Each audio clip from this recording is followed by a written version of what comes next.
Hi guys, welcome to Palace to the Core. My name is Stephen Dawes. Thank you for joining me and thank you for your continued support of this channel. It really does help a huge amount. Right, I've got a few things to talk about today, not just the pre-Tottenham interview, so strap in because it's going to be a longer video than usual, hopefully. So first of all, I'm going to talk about the pre-Tottenham interview. And Oliver Glasner was asked about who would be fit and who wouldn't.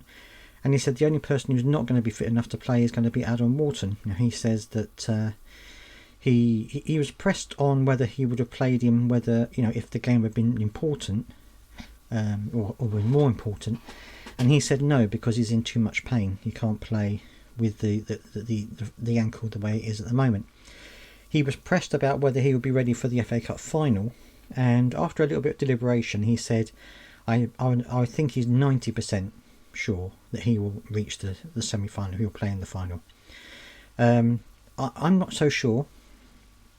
I don't think that he will be 100% if he does get to the final. Oliver Glasner said that he's thinking of integrating him back into the team on Monday and see how he trains.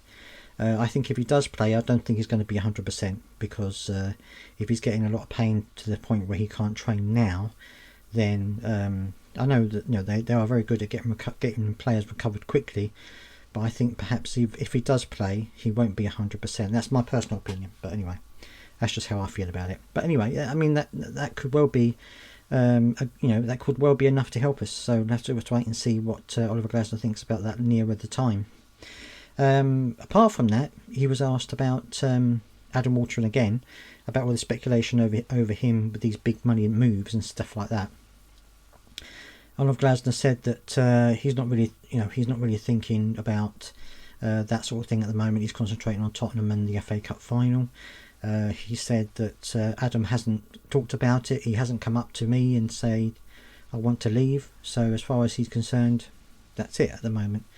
So and he says it's the same with any other player. You know, we're not talking about that at the moment. We're concentrating on the Tottenham game and then on the FA Cup. So as he said before, in many occasions before, so make of that whatever you will.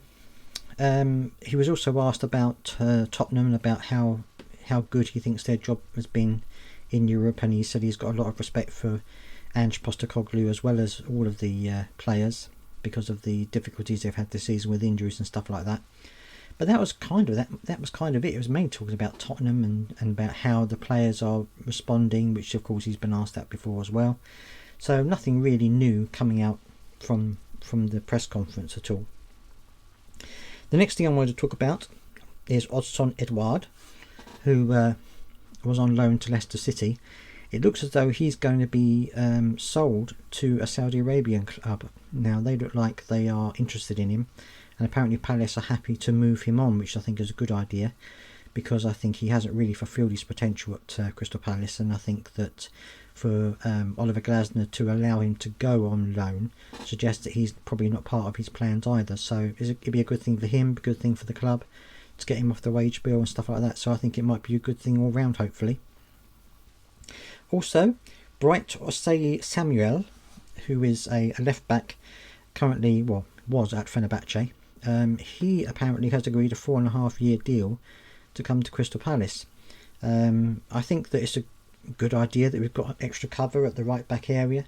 Obviously we're going to need more cover at the left back area, especially if Ben Chilwell leaves at the end of the season, which I imagine he will do, being, you know, he's on loan from Chelsea. I don't think he's going to stay. I don't think he'll choose to stay on with Palace. I think he'll choose to go back to Chelsea. So we'll probably be looking for more left back cover as well as time goes on. But yeah, so an early signing by the looks of it for Bright Osayi Samuel, which will please Oliver Glasner, because you know he likes to get the signings done early on in the season. Although he wasn't asked about it in the press conference, at least not in the recorded bit.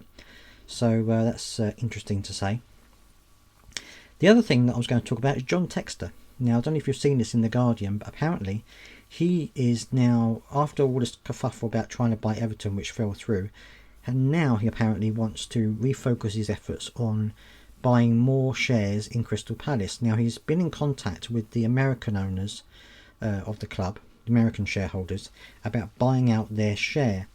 and if he does manage to do that, it will give him around 80% of the club, so then he'll be able to go for the majority stakeholder and take over the club. Now, I'd love to hear your thoughts down in the comment section on this one, whether you think that's a good idea or not. Apparently he is keen on getting more control over the club, which considering his relationship with Steve Parish at the moment could be potentially difficult. But apparently the American owners aren't against selling their shares. According to The Guardian, again, they are becoming a little bit concerned about the ballooning cost of this new stand that we're putting in, which is now around 240 million. So apparently they're a little bit concerned about that. So there is a possibility that they will be willing to sell their shares to John Textor. So if he does, then it means that we're going to get a majority owned John Textor club, which would be fine if he was going to be splashing the cash. I'm not entirely sure that he can or that he will. I think he's invested, so they said, around 150 million so far. I don't necessarily see him being able to splash much more cash than that.